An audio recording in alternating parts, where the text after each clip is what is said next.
दोस्तों नमस्कार, मैं हूं राकेश कुमार। आप देख रहे हैं मत अभिमत।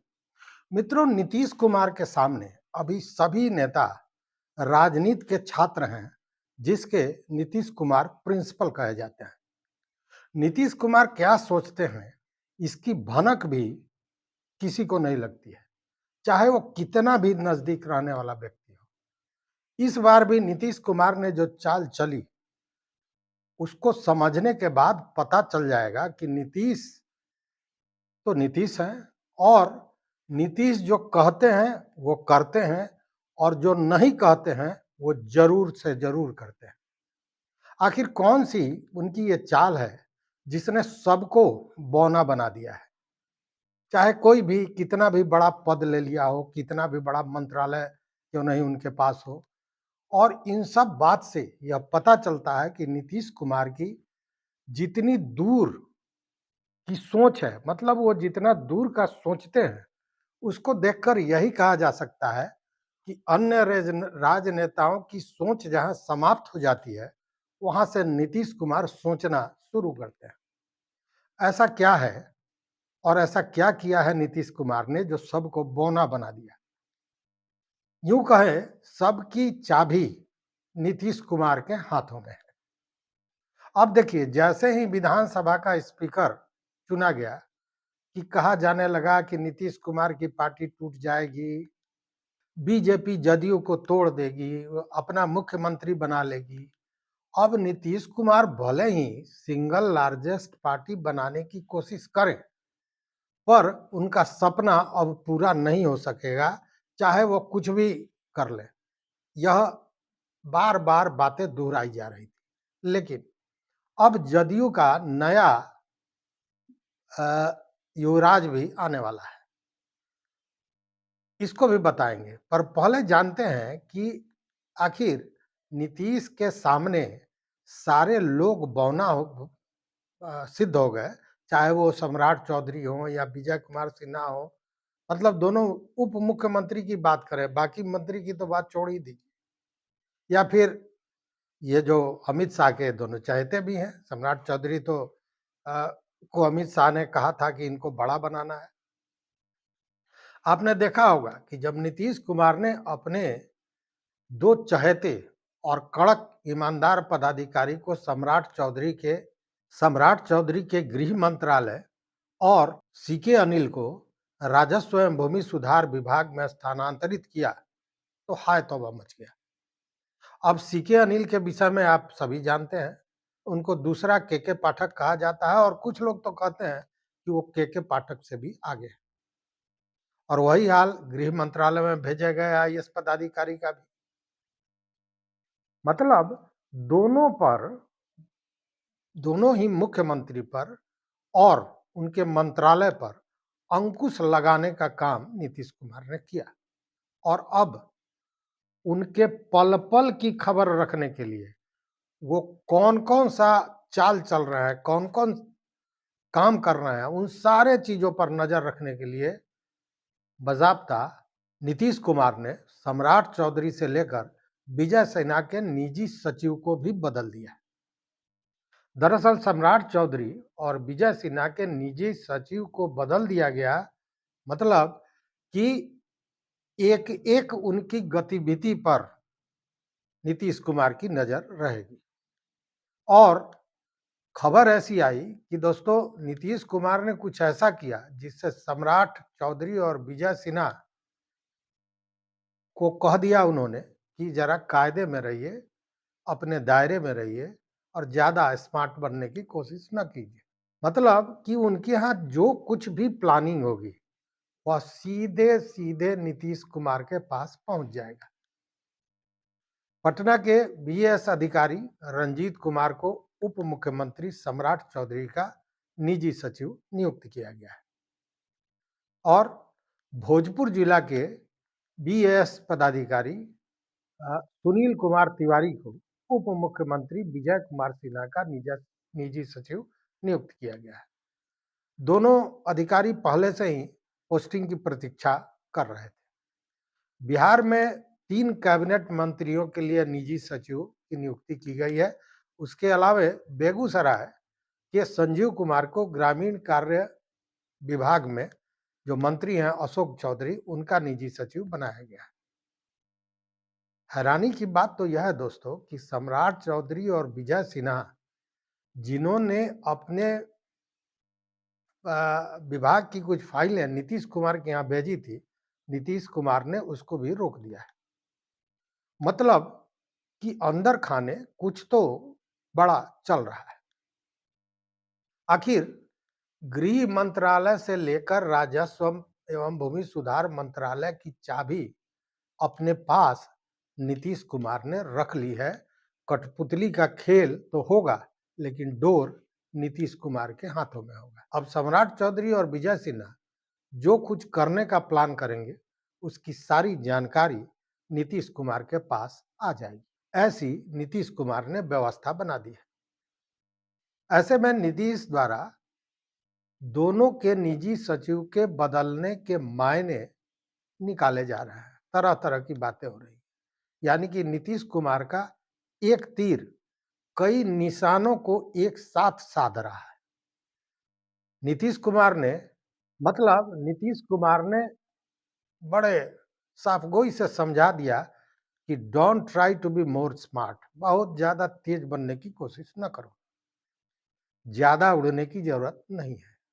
अब चाहे सारे महत्वपूर्ण विभाग बीजेपी के पास हों, लेकिन बीजेपी अपने मन मर्जी से इसे नहीं चला सकती। मित्रों, बिहार में जो भारी बहुमत से एनडीए की जीत हुई, उसके पीछे चेहरा तो नीतीश कुमार का ही है, क्योंकि बिहार अभी भी सुशासन बाबू के नाम से जाना जाता है और सरकार भी अभी नीतीश सरकार के नाम से जानी जाती है। अब ऐसे में यह बात तो स्पष्ट है कि चाहे सम्राट चौधरी हो या विजय सिन्हा हो, जो भी प्लान करेंगे उसकी खबर नीतीश कुमार को लग जाएगी। सम्राट और विजय सिन्हा सब कुछ अपनी मनमर्जी से अब नहीं कर सकेंगे, मतलब उसकी जानकारी नीतीश कुमार के पास पहले से होगी।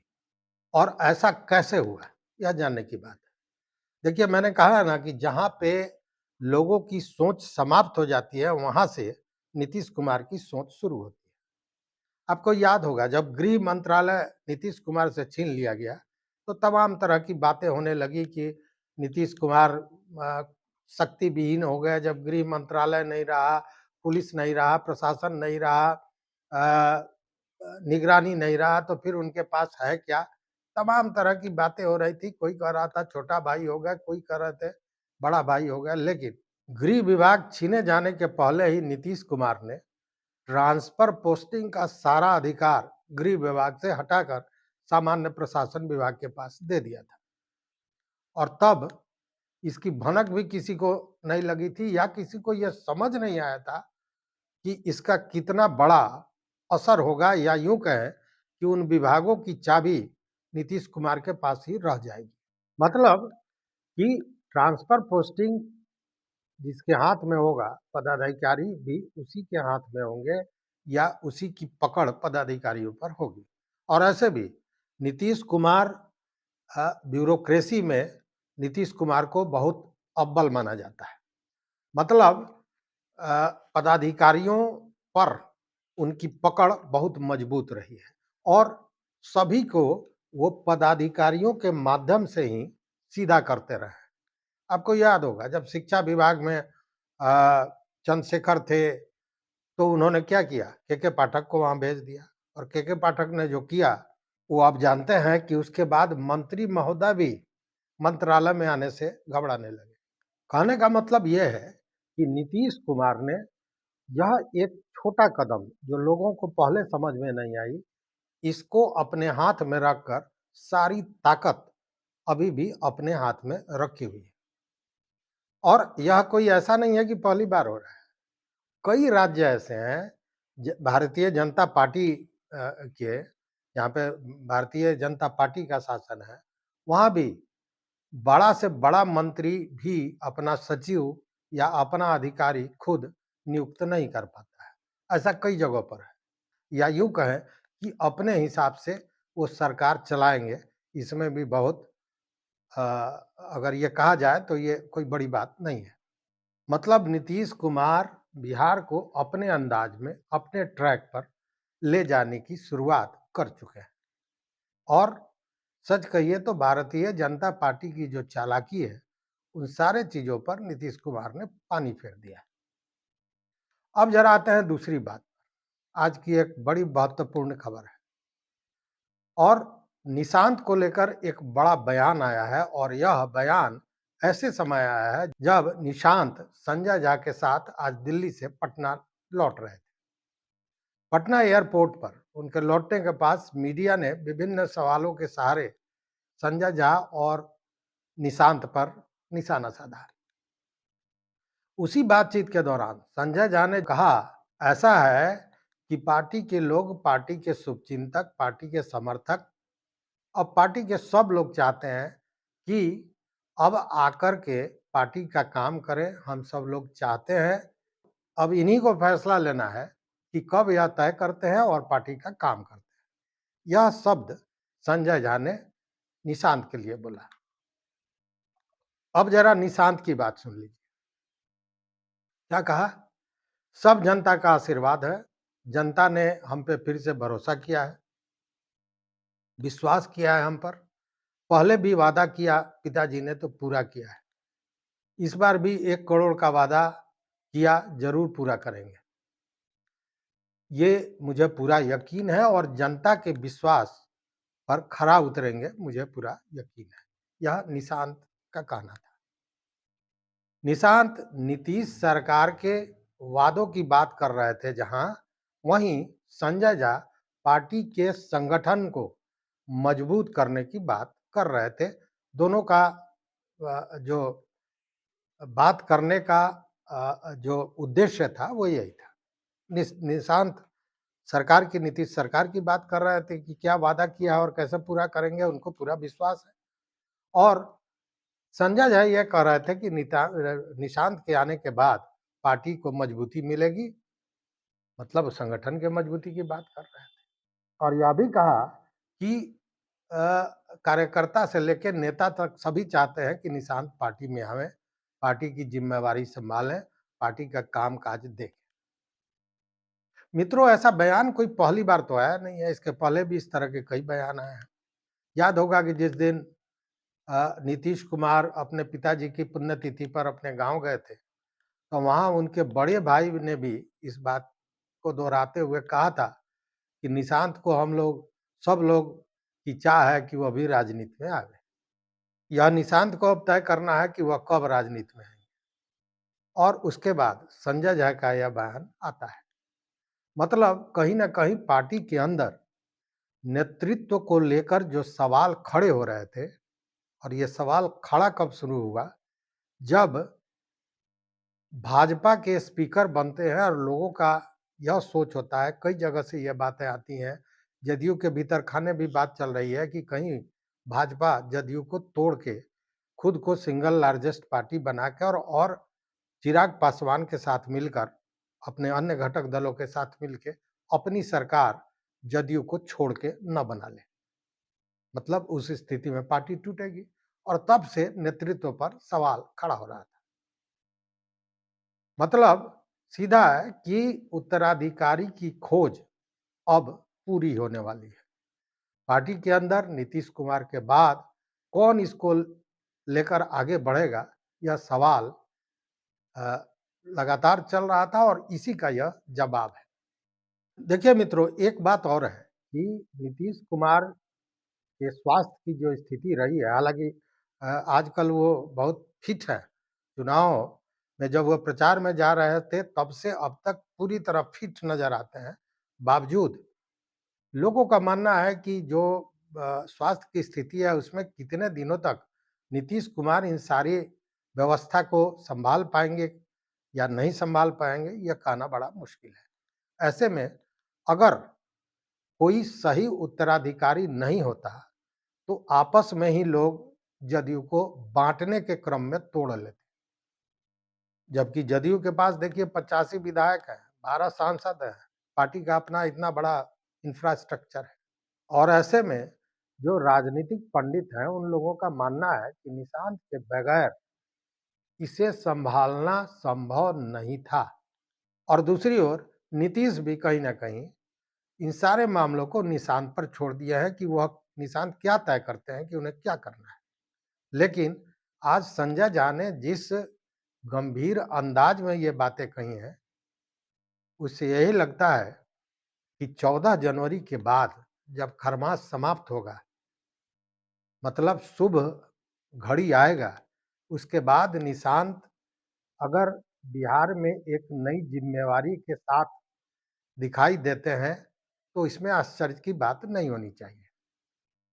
सिर्फ पार्टी संगठन ही नहीं, अ, उसके अलावे सरकार में भी वह बड़ी जिम्मेवारी लेते दिख सकते हैं, क्योंकि पॉलिटिकल सक्रियता के साथ-साथ सरकार में भी उनकी सक्रियता बढ़ाई जा सकती है। लेकिन एक बात तो तय है मित्रों कि निशांत जितना विलंब करना है, क्योंकि यह आवाज़ तो 1 साल से ज़्यादा हो गया तब से उठ रहा है कि निशांत को राजनीति में आना चाहिए। मतलब निशांत जितना विलंब कर रहे हैं, जितना देर कर रहे हैं, उससे जदयू को निश्चित रूप से नुकसान पहुंच रहा है। यह दूसरी बात है कि बिहार की जनता ने नीतीश कुमार पर भरोसा जताया है, लेकिन जो एक व्यक्तित्व निशांत का सामने आया है, आम आदमी के सामने, भले वो मीडिया के सहारे ही आया हो, उससे निशांत को भी नीतीश कुमार के तरह ही सरल और एक तरह से कहें कि बहुत सामान्य व्यक्ति के रूप में देखा जा रहा है, जो नेता बड़ा हो सकता है। बहरहाल, अंत में यही कह सकते हैं कि जैसे नीतीश कुमार ने सारे बड़े विभागों को देने के बाद भी सबकी चाबी अपने पास रखी है, उसी तरह जदयू की भी चाबी देने के लिए अब उनके युवराज खड़े हो रहे हैं। तो मित्रों, इस विश्लेषण पर आपका क्या विचार है, आपका क्या मत है, जरूर बताइएगा हमारे कमेंट बॉक्स में। देखते रहिए मत अभिमत। चैनल पर मित्रों नए हो तो सब्सक्राइब कीजिए, लाइक कीजिए, दोस्तों के साथ शेयर कीजिए और हमें इजाज़त दीजिए। बहुत बहुत धन्यवाद। कोटिशः आभार।